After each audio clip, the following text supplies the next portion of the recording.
Hello, welcome to Steve McDonald's Arts and Crafts, and what I'm going to be doing today is I've been sent this UV resin by a company to try out.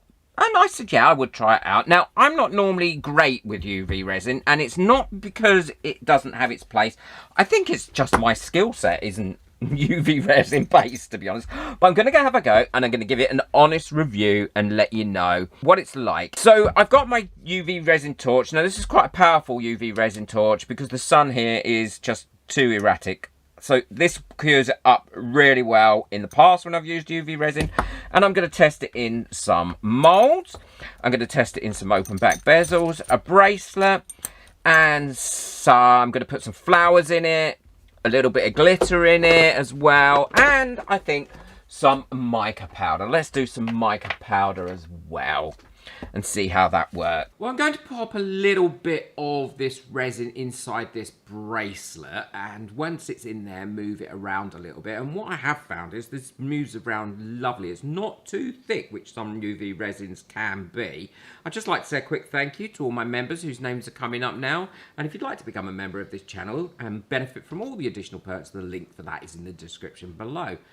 So now I've got this filled up, well, half filled, I'm popping the flower in. And this is when I realised that my UV skills need to be improved, because really what I should have done was I should have cured that first layer and then put the flower on. And that would have allowed me to speed up how quickly I cure this up overall, rather than do it how I've done it, which is fill it, put the flower in, and then top it right up, and then use the UV torch on. But we live and learn, and that's the great thing about all these videos and everything that I do. I tell you when I don't get it right, and I tell you when I get it right. So hopefully we can learn together. So now I'm using my powerful UV torch to cure this whole thing right the way through. And it cures up lovely. But what you do need to be careful of is normally, if you've got something that's blocking your UV resin underneath, then it can prevent that from curing. But I think because there was enough gaps around the petals on this, it didn't have that problem. So now that's cured up, what I'm doing is doming it, and I'm using the same UV resin for doming, and it is viscous enough to create a lovely dome, which you'll see at the end, and it really doesn't take too long for it to cure up, which is great news as well. You get some really quick results when you use UV resin. What I'm testing now is whether you can add mica powder and glitter to the UV resin and whether it will still cure and what sort of effect it gives you. So I've put the UV resin into these two little shot glasses, and now I'm adding the mica powder and some glitter. But I'm not doing it so it's completely opaque, because I think that may cause a problem with it curing. And then just putting some in and around these open-backed bezels.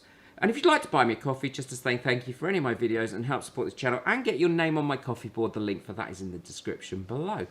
The great thing about using open back bezels is you can cure it from the front, and then you can turn it over and shine your torch through it while it's still attached to the tape, and cure it from the back to make sure that you've got it cured all the way through. If you'd like to check out my other crafting channel where I do lots of different crafts and try out different things, then I'd love to see you over there. So please click that link, it's in the description below, and check out what I'm doing in that channel. Now I'm seeing if I can paint a mold with mica powder to see if the UV resin will pick that up, similar to what I do when I paint molds with epoxy resin. And this is quite a deep mold, and again, I wish I'd done this in perhaps 2 layers as opposed to trying it in just 1 layer, because it did take quite a lot longer to cure. I think it would have speeded it up no end by doing it in just several layers. Don't forget to hit that subscribe button and ring that bell for me, please. It really does help and keeps my channel going.